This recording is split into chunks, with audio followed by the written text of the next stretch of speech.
Today we take on Southampton at home in a huge match. They're all really big now as we get towards the business end of the season.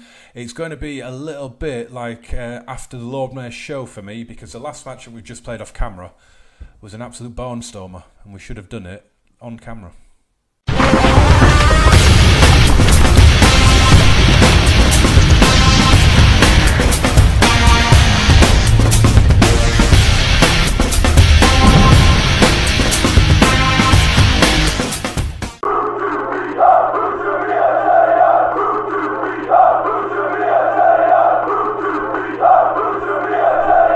Hello there, welcome back to the channel and episode 6 of this Football Manager 2018 save with Huddersfield Town. And as I said in the intro, the last game that we played away at Crystal Palace was an absolute stonking match. You can see it brought to an end a run of 5 defeats in a row since the last video. But you can see also we've not been ridiculously hammered, so we'll get straight into it. Bournemouth at home, I was very disappointed in this one. We didn't turn up. We lost it 2-0. Adam Smith and Josh King got the goals for them, but we just never turned up. I think we had like 9 shots on goal and 1 on target. It was a terrible performance. We then had Leicester City come to town and Jamie Vardy smashed in a hat-trick against us. Laurent Depoitre had scored for us, put us in front, in fact, on the hour. 6 minutes after that, and we were 2-1 down as Jamie Vardy plundered a brace, and then he just caught us on the counter-attack in injury time to get the 3 points in the bag. We then went away to West Ham, and West Ham were the better team, but it was an absolute slobber knocker of a goal. It was a 30-yarder from Sead Haksabanovic, and it was a sucker punch. We looked good for a 0-0. West Ham were having a lot of shots. I think they had 30 in the end, but 19 of them, or even more than that, were from long range. And it was just this one that just flew in. Jonas Lörsel had no chance. And again, we played the empty bucket. And I tell you something, this formation has got something about it. The only problem is it gives up an awful lot of shots on our own goal, but out of our chances, I'm saying at least 60% of our shots on goal are registered by the game as clear cut or half chances. So if we could start keeping them out at one end and putting them away at the other, this formation would be pretty special. We then went away to Chelsea and we were 3-0 down. They scored 3 in 5 minutes at the end of the first half. It wasn't a terrible disgrace, to be fair. I mean, Chelsea put 7 past us at our place earlier in the season, didn't they? So it's not a humiliating defeat at Chelsea. They're going for the title, so it's definitely not a humiliation. And then we went for the second time this season against Liverpool in the FA Cup. We went with a back 3. We went with our fighter jet formation, and again we just narrowly lost out. The last time we used it, if we scroll up a bit, was in the Carabao Cup, in the League Cup third round against Leicester, and we lost 1-0 with a goal. It was quite late, wasn't it, from Jamie Vardy, 72nd minute. This time it was Roberto Firmino, 3 minutes before half time, and we did pretty well again. And we just couldn't get the equaliser. We couldn't find a replay. And to be fair, I'm not that bothered about that because we definitely don't need the distraction of any cup competition right now. You can see we haven't got many league games left and we have not got many points. As you can see, 5 defeats in a row since the last game. You can pretty much tell that we're still in the bottom 3. And then came this game, and again it was the empty bucket. And away at Palace, we were 2-0 down after 10 minutes. It looked like it was going to be another one of those days, but Steve Mounier and Philip Billing scored, and it was 2-2 before the half hour. Chris Schindler then netted a penalty to put us 3-2 up, but with 24 minutes to go when he scored that, I knew that it wasn't going to be the end of the scoring. And indeed, Ruben Loftus-Cheek made it 3-3, 14 minutes from time. It's 6 goals shared, 6 different goal scorers. Incidentally, Schindler did miss a penalty down at West Ham as well. You may have noticed here on the right. So you can't be giving up 30 shots on goal and then missing a penalty and expecting to get points, can you? It just doesn't happen. So let's have a look at the league table. As I say, we're now down to second bottom. Brighton have gone above us, and it's looking increasingly desperate. As I say, we've got Southampton at home today. They are ninth. It's not real life. It's not Southampton as we know them. It's Southampton as they should be.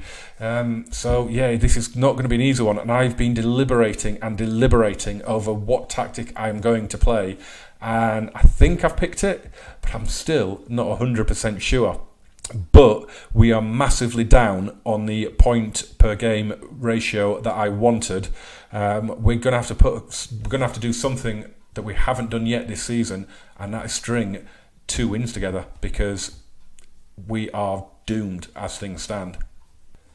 So we have been busy in the transfer market, and we have got a player coming in at the end of the season on a free transfer, and it's this guy, 24-year-old German attacker, Amin Younes. Now just look at him. He looks fabulous. Now, he's going to be in the Championship. There's pretty much no doubt about that. But he's going to be the best player in the Championship. I mean, look at those skills. He's not very strong, but don't really need him to be. He's going to be a left winger. That's where we're going to play him. He's not strong enough to play in the middle, so he's going to be a left winger. But look at that pace, look at that flair, and the dribbling and the first touch. He's just going to embarrass Championship fullbacks next season. I cannot wait to get this guy in. He's going to be a really good player for us. We might only keep him for a season. If he has a great season, there's going to be teams looking to take him off our hands. But for a free transfer, he is going to make us some bank. I am sure of it. One player who has left the club permanently as well is Sean Scannell. He's gone to Cardiff. To get the Younes deal over the line, I needed to raise money for his signing on fee. So we got rid of Sean Scannell. He's a fringe player at best. So yeah, I'm not too disappointed to see him go. He's gone to Cardiff, and good luck to him. Good luck to him in the Championship. You can see on the right there, he's been with us at Huddersfield for a long old time, since 2012. Played 164 league games. Been a decent servant to the club without ever being spectacular, I think it's safe to say. But it is time for him to start a new chapter in his life, and time for us to get ready for Amin Younes. These are the two teams then. So as I said earlier in the video, I have been deliberating whether to go with the empty bucket or whether to go with the fighter jet, the back three formation. But we're at home. We need a good performance. We need a win. So we've gone back to the very beginning, and we've gone with our 4-3-3 control formation, control mentality, fluid shape. So we've got Jonas Lössl in goal, Chris Lerver, Christopher Schindler, Zanka and Haderjanai at the back, Johnny Hogg, Phil Billing and Aaron Moy in midfield. And then it's Pritchard as an inside forward, Elias Kachunga as a winger, Steve Mounier up top. And looking through their squad, it looks like they've got Mathieu Darmian playing as a wing back rather than a full back. It's just a bit further ahead of everyone else there, isn't he? It's a good team. Players like Romeo and Højbjerg, very, very experienced. But we've got to put a W on the board today. We really do. We are desperately running out of time. We desperately need points. I really, really want to stay up, obviously. Everyone in the squad, I've had a quick look through. I haven't looked at every player. Most of them seem to have 50% wage cuts if we go down, which is fantastic. A few of them are probably obviously going to want to leave. But I really want to buck the trend. Every save I've had running on this game, Huddersfield have gone down in the first season. I really want to buck that trend. But time is running out massively. So what we are going to say, just calmly say, we could climb out of the relegation place with a win. So I'm expecting nothing less. Let's get out there. Come on, boys. Let's get those 3 points.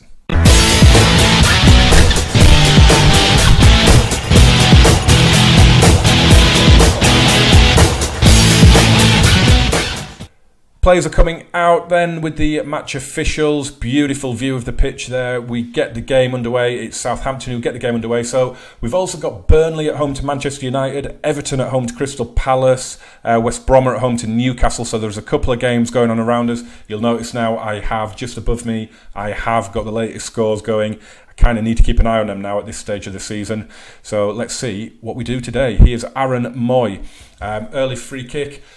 Probably the end of that highlight. So yeah, apologies for maybe a little bit of sound issues in the last couple of videos. The room I record in, our dining room, we're kind of having a bit of work going on in the house, a bit of remodelling going on. So a lot of the furniture has disappeared, so it might be a little bit echoey. And I'm also using a new microphone, which I just struggled with the levels on in the last video, so I had to kind of do that in post. So hopefully it came out all right. But yeah, bear with me once we start getting furniture back in our rooms. Hopefully the sound will improve. Hopefully today our form will improve. Here's Steve Mounier with the long shot though. Not like that. Ryan Bertrand to take this throw in. Goes to Højbjerg. Being forced back a little bit there, that's good. Hoyt plays it forward and Huddersfield with a loose header. Oriol Romeo looks appeared and he's in. Oh, and he scored. Jonas Lørsel was taken by surprise, I think, by how early Pierre took the shot. Oh, that is a disaster start for us. Just a thumped ball forward. Huddersfield with a loose header into midfield. Romeo picks out a wonderful pass. And yeah, it's a goalkeeping error. As I say, he was taken by surprise. Right. Well, that's gone well, hasn't it? That's got to be the worst match ever. The only highlight of the entire first half was the goal. So apologies, this is either going to be the shortest video ever, or it's going to be the best second half ever. You can see we've had 6 shots and 1 on target. I've not seen any of those highlights. We are set to extended highlights. Look. Extended highlights. It is set to extended highlights. We didn't see any of our 6 shots. Not one of them was shown. Don't ask me why. I have no idea. But again, this is what I'm saying. We're playing with this control formation and it's not doing anything. It just doesn't. It clearly does not suit our players at all. I don't know why, because they're all playing in natural positions, natural roles. It's just, for some reason, it's just not working. Maybe it's a morale thing, a confidence thing, who knows? It's just not working. So what we are doing is we are going with our empty bucket, because that at least creates some chances. And I've just realised that I haven't done the player changes. So we just need to address that. We'll address that before we kick off. We are going to just get into the team talk now though, and we are going to say assertively that was rubbish. So I expect to see a much better showing. I certainly do. I'm going to make the changes to get the players right. I think I'm going to have to make 2 substitutions. I think Dupoitre for Moy, and I think Van La Parra for Pritchard. I think will be the changes that are made. But just like that, second half's kicking off. Here we go then. Dupoitre kicks it off, his first touch of the match, and I feel dirty playing this formation at home against a team that I feel we should do okay against. But it's the only formation that we play that actually creates something. So let's see what happens in this 45 minutes, because absolutely abysmal first half. Here's Højbjerg. He's been booked apparently, and the shots are coming in, but they've gone wide in the end. So we had I'll just pause it briefly. I didn't go through the other half-time scores, did I? We had one. Everton went 2-0 up against Crystal Palace, but then Palace have pulled it back to 2-2 as things stand, which is good for us because you can see we are really getting cut adrift. We need to get a win out of this match, and I don't know how we're going to go about doing that because we're just not getting anywhere near their goal at the minute, so something's got to give.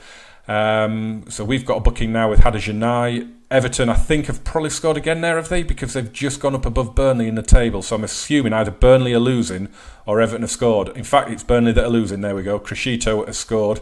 Kachunga's got past his man well. Pulls it across. Van La Parra heads back. Across goal and it's wide. Minamino now in midfield. Out to Ryan Bertrand.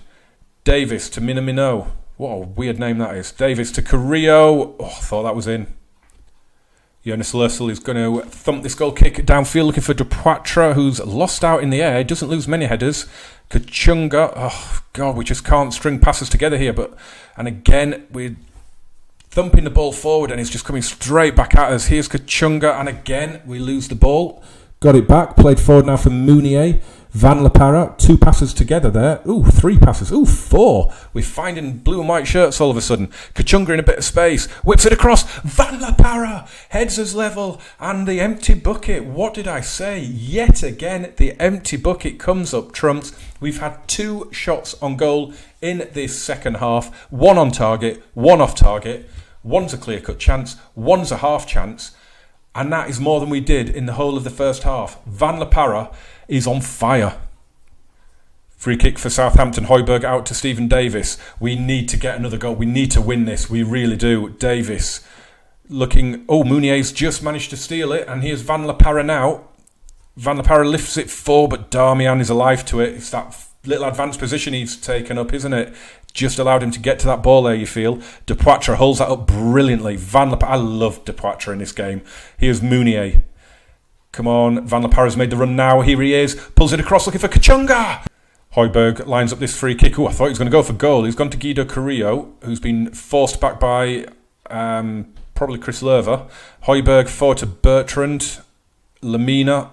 Tadic. Carrillo. Boufal. Bertrand. Brilliant, brilliant Southampton goal. They've caught us napping there. What a super, super move that is. That was just Premier League quality, wasn't it? Absolutely fantastic movement around our box. And Ryan Bertrand in off Jonas Lörsel, and it's 2-1.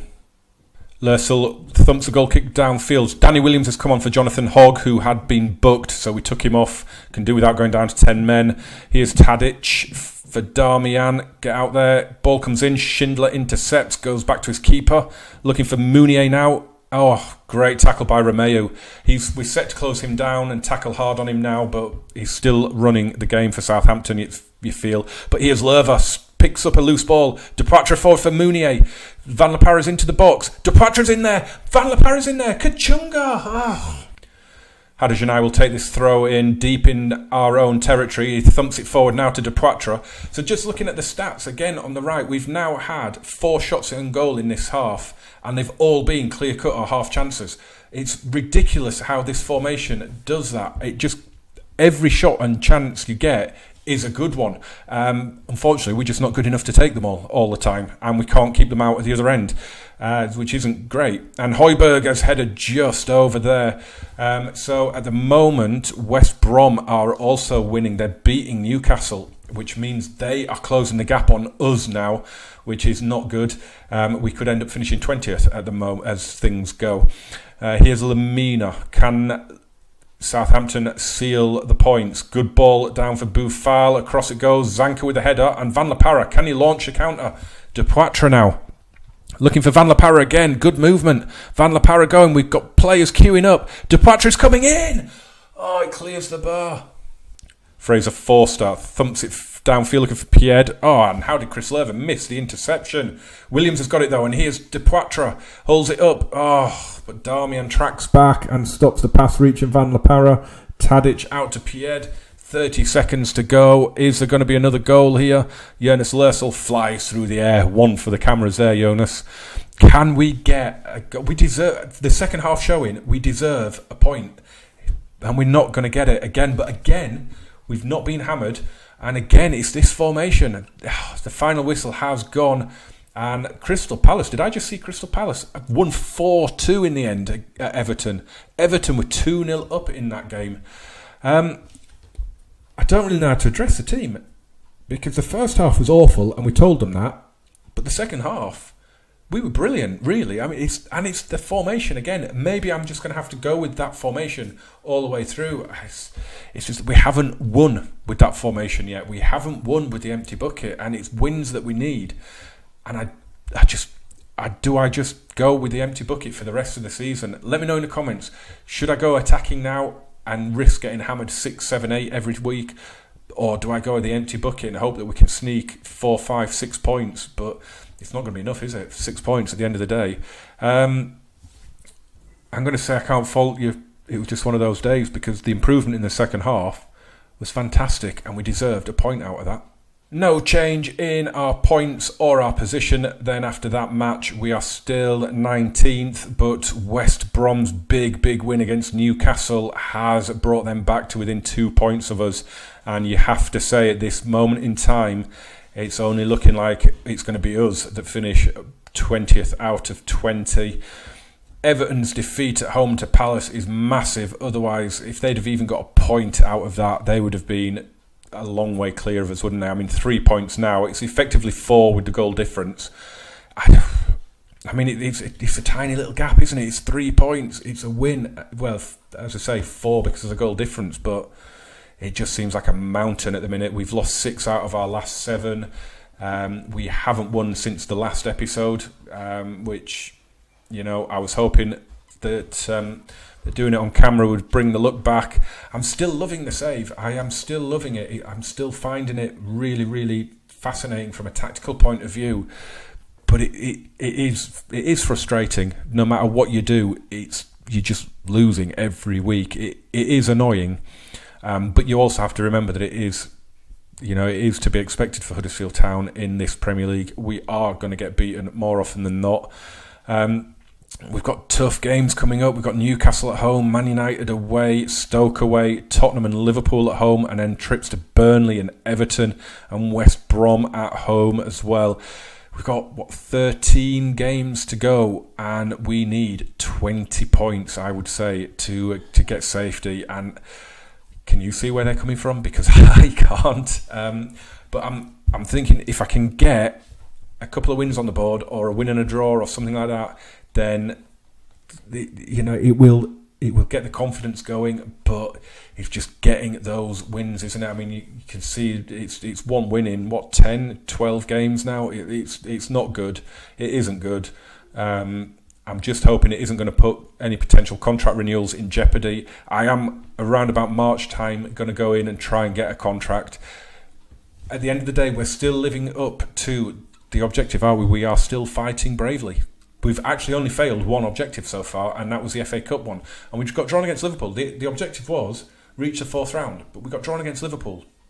I can't do anything about that, really, can I? We only got beaten 1-0. But, yeah.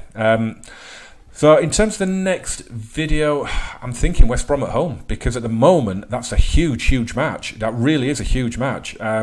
So that is the one that I'm thinking of, which means it's 1, 2, 3, 4, 5, 6, 7 games off camera. And see what we can do. But guys, the first half was abysmal. I think there was only one highlight, and the second half was much better. And it's that empty bucket, isn't it? I think that's the formation I'm going to have to go with now. That is the formation. It's the only one that creates chances. I feel if we play with it week in, week out, there's a possibility that we get even better at it, and players can form partnerships, because changing from the control to the fighter jet to the empty bucket, it's different players in different positions and different roles, and I just wonder if that's stopping partnerships forming and things like that, because we're 25 games into the season now. Players should be comfortable playing with each other, and I don't think they are. So I think we're going to go empty bucket for a few games now and see what it does. But remember, guys, smash a like on this video, subscribe if you're new, and turn on the notifications as well. And I will see you very soon for episode 7, which will probably be West Brom. If one of the other games is big by then, Burnley or Everton perhaps, then it'll be one of those. But whatever it is, I will hope to see you for that episode. Thanks very much for watching, guys. Bye-bye.